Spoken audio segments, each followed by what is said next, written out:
Hey, what's going on, guys? Welcome back to the channel. So today we're here with 21 essential tips that every Battlefield 6 player needs to know. I'm going to give you tips and tricks in the game, like gameplay wise, things that you need to know in order to become a better player. We're going to talk about some settings that will actually make your game look better. Your visibility is going to be even better in the game. And we're going to talk about some general stuff that you as a Battlefield player, and especially in Battlefield 6, will need to become that best version of yourself. So stay around until the end of the video because these tips are going to get better and better as we progress. Also, do make sure to go down in the comment section, and if I missed a point, or let's say you have some other tips, do make sure to comment down below, and I'm going to make a video based on your comments, giving people your tips and tricks, so I will make sure to do that. Also, my videos about ranking weapons are coming out just after this video, so if you're not subscribed to the channel, do make sure to hit that subscribe button and also like this video. That way you're going to help the channel as well and give me something in return. Now, without further ado, guys, let's go ahead and start with the tips. So first of all, you guys probably know that running with your knife will actually increase your speed. Okay, equipping your knife sometimes is, kind of hard to do, so I have a better idea if you're playing engineer or support. Honestly, I don't think you can do that with recon and with assault, but when it comes to engineer and support, here's what you can do. As you can see,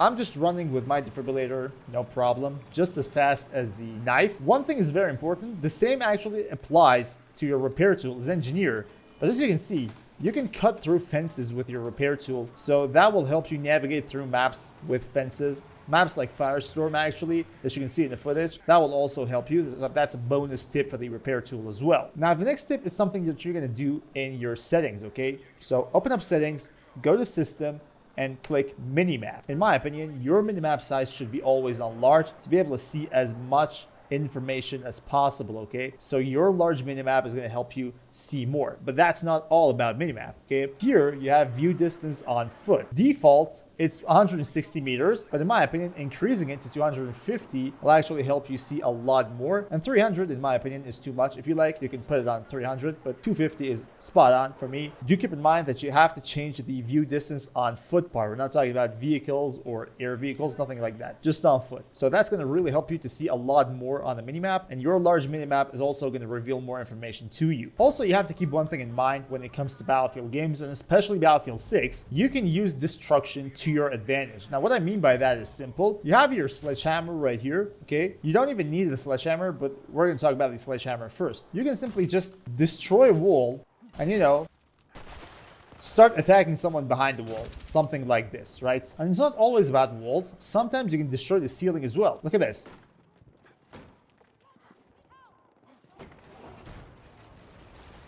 See, now if you're playing engineer, I even have a better option for you, which works even faster. So here's your RPG. Sometimes you can use this to simply open up a wall and make an opening for yourself. Kill some potential enemies here. You can also use your anti-tank grenade as well, but your anti-tank grenade might not destroy the wall, so you need some more powerful explosive actually. So your sledgehammer, your rocket launcher, anything that can basically make an opening for you will help you use destruction to your benefit. So always keep that in mind as well. Another thing that I really believe people ignore a lot is the weapon firing mode. So for this specific weapon that we have right here, this is the DRS IAR LMG. Your firing mode will be single fire and full auto, okay? Now, full auto might not be viable for every single gunfight. Sometimes you see people like far away, and instead of just tap firing like this, because you're gonna lose accuracy, you're gonna simply switch to single fire. And look at this. Spot on. Especially if your target is stationary, like there's a sniper up top of a hill or something like that, you're going to switch to single fire fast and you're going to start spraying them with pinpoint accuracy. And believe it or not, that might look simple, but it will help you a lot hitting those stationary targets that are far away from you. Okay, so do make sure to give that a try and let me know how that works. Now, something's very important. I see a lot of people just ignoring this, and that's the fact that some people just jump from a height and they take damage, like doing nothing, okay? Instead of that, you're gonna do a very underrated movement in Battlefield 6 that I see a lot of people just overlook. You're gonna jump and you're gonna hold your crouch button. That is a combat roll right there. If there's someone, I recommend just not doing that. Straight up take the damage and start shooting, because that animation will disable you for like 2 seconds. But if you're sure that there's no one around, in my opinion, the best thing you can do is doing a combat roll and don't take any fall damage. All right, another setting tip that I have here is for your visibility. So simply go to your settings, go to graphics, and just scroll down a little bit until you find chromatic aberration, vignette, and film grain, and turn them all off. Also, you have your camera shake amount right here. You have to lower that down all the way to 50 so your camera won't shake unnecessarily during your gunfights. And finally, there's a reduced sprint camera bobbing right here that I don't really have a problem with, but it's gonna reduce the amount of camera movement when sprinting in first person. If you don't like your camera moving just a little bit while sprinting, you can also turn this one off, and that way your visibility in the game will be upgraded. You will see things way better. You're not going to have unwanted shake, unwanted effects on your screen while playing, and that's really going to help your visibility as well as the outcome of most of your gunfights. All right, something that the game doesn't really tell you is how to use your bipods. Like, well, that might be some sort of common sense for a lot of players, especially if you're an older Battlefield player. If you're new here, the game doesn't tell you how to do this. So let's say I want my bipod to be deployed here and I want to shoot someone there, okay? What you're going to do is that you're going to aim and you're going to press F on PC. This is going to be your melee button, okay? You're going to press that and boom, you're on bipod. Now you can shoot with pinpoint accuracy just the way you want. As you can see, the bipod is deployed. So if you didn't know that, here you go. All right, there's something very important about Battlefield games, and this has been the same in any Battlefield game, but you might not know this, okay? Let's say you're in a vehicle and that vehicle is actually taking a lot of damage and there is like threat from one side. You don't want to get out of that side that the threat is coming. You want to get out the exact opposite. So if I want to get out from the right side of the vehicle, I'm going to simply look at the right side and press exit. Boom, I'm out. If I want to get out from behind, I'm going to look back, press out. I'm out here. If I want to get out from left, boom.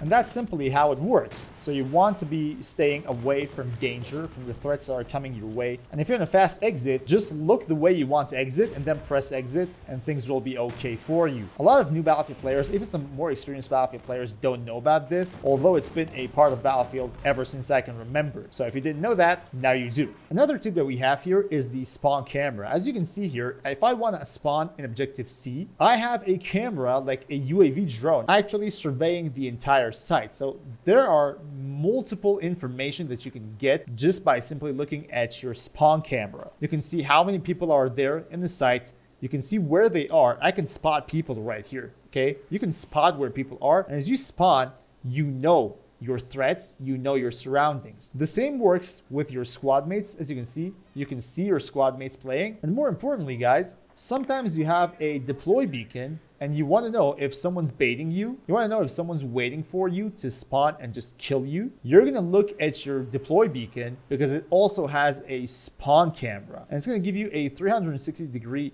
video of what's going on around your deploy beacon. If it's safe, go ahead and spawn. And if it's not, at least you know that you're being baited and you don't spawn there. So paying attention to this small thing that the game actually doesn't tell you about is really important from time to time, especially if you want to spawn in an objective. Also, one very important tip that the game really doesn't tell you is that you can actually pick up your supply bags, your supply crates, after you use them. And this is going to decrease cooldown by a lot, and I have my supply crate up in no time. This comes in handy when you actually want to heal yourself and get some ammo maybe, and you want to get going. So you're going to just go ahead, pick that up, and start moving, okay? That's a small tip that the game really doesn't tell you, and now you know that.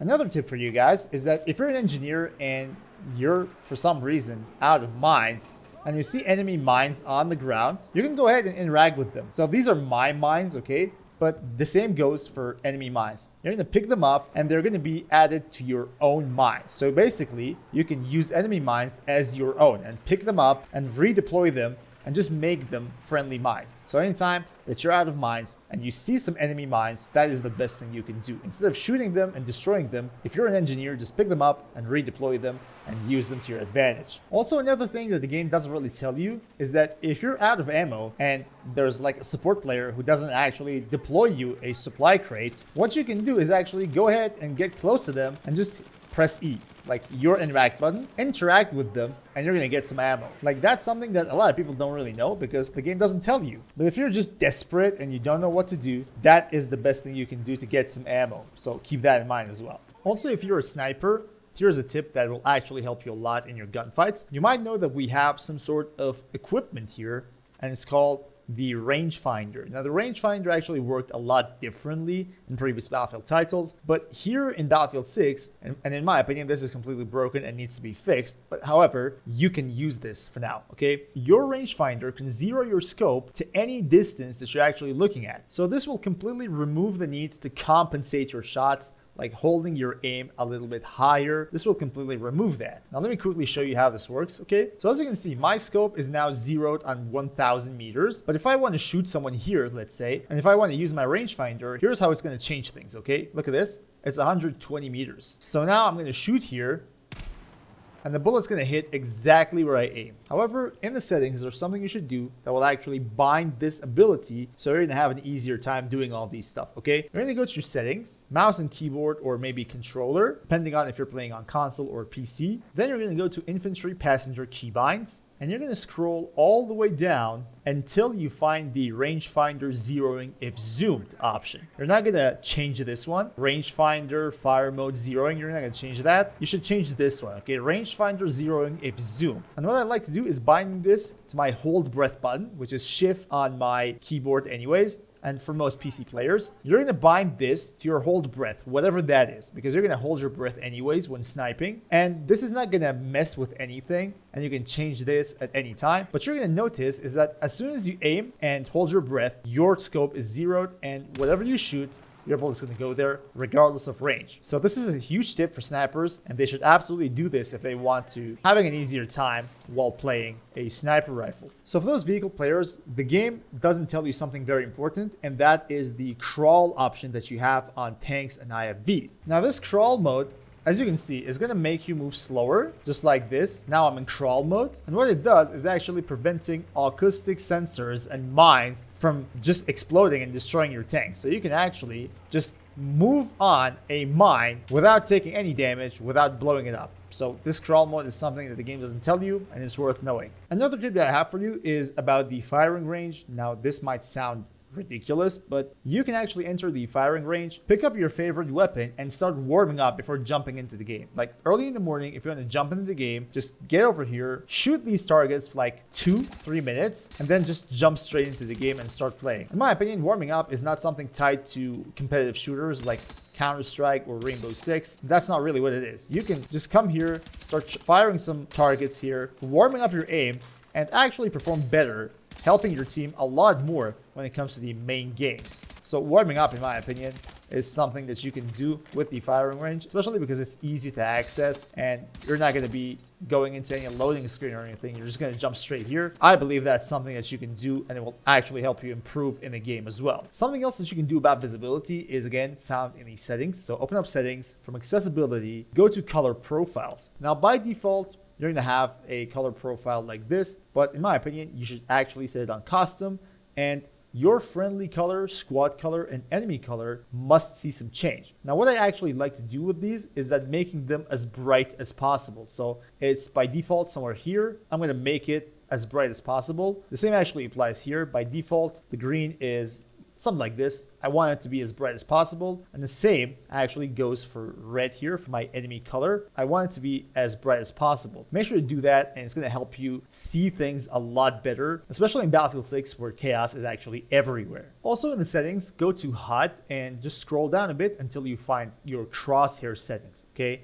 Your crosshair color, in my opinion, should be something bright, so you can see that. My favorite color is green, but something that is also very important when it comes to your crosshair is this option right here. It's called Infantry Crosshair Projection. By default, this is set to on, okay?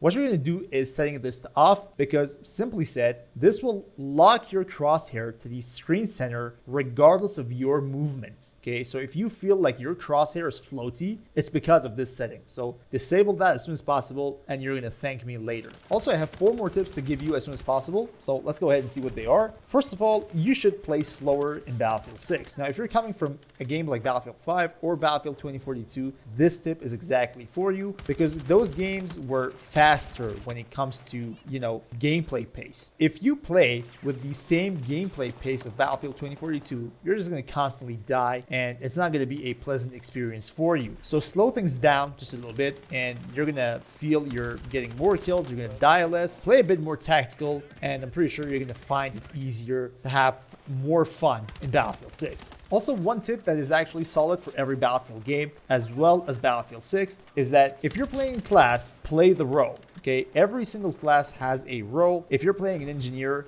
make sure to always repair vehicles that are in need. You're not supposed to only blow up vehicles, okay? You have to be taking care of your friendly vehicles. If you're playing support, do make sure to revive people as much as possible. Do make sure to use your gadgets as much as possible. If you're a recon, don't just stand somewhere sniping for no reason while you're not helping your team. Try to actually use your drone. Try to spot some people for your teammates. And I'm pretty sure it's going to make things very easier for your teammates when they know where the enemy is. Same thing applies for assault. You have to be there. You have to flank people. You have to capture objectives at least. So do make sure to play the role that you're playing. Also, something that I see people overlook a lot is the weapon map combo. If you're playing in Siege of Cairo, for example, in my opinion, playing an SMG or some sort of assault rifle with high rate of fire, that's going to be way better. Whereas if you're playing on Operation Firestorm or New Salt Lake City, maybe something with less fire rate but more damage, or some weapon that is more stable in range is going to do you more good. So SMGs and fast firing weapons for close range maps, and more stable weapons with lower fire rates for bigger maps, in my opinion, has to be your go-to setting every single time that you jump into a game. And make no mistake, a lot of people die a lot in the game because of this simple decision right here. Also, you have to keep in mind that you need to actually spend some time customizing your weapons, okay? Yes, there are tons of videos out there. I'm going to give you my straight up weapon guide for every single weapon that you want to customize, basically, how things should be done. But you have to actually put some time in and customize some of these weapons based on your own playstyle. So go ahead, read the descriptions, know every attachment and what it does, and decide for yourself what attachments you actually want to use that suits your playstyle, okay? That is very important. And one last tip, guys, this is for those PC gamers. If you're suffering from weapon depth of field, there's a simple solution to that, okay? What you're going to do is simply go to your documents, Battlefield 6, settings, and then click on profsave_profile. Open this up with Notepad and scroll down just a little bit. You're going to find weapon depth of field, weapon DOF. There it is. So GSC render the weapon DOF, this is by default set to 1. What you're going to do is set this to 0 and save this. Weapon depth of field is gone. So I hope you guys enjoyed and hope this video was helpful, somewhat informative. I gave you 21 tips that every Battlefield 6 player needs to know, from settings and visibility things all the way to in-game tips and tricks that the game actually doesn't tell you. However, they are actually necessary for you to become a better Battlefield player. Thank you all guys for watching. Again, stay tuned to the channel because there are more guides, tips and trick videos that are coming your way as soon as possible, as soon as I actually get my hands on some of these weapons. So until then, and until another video, stay cool.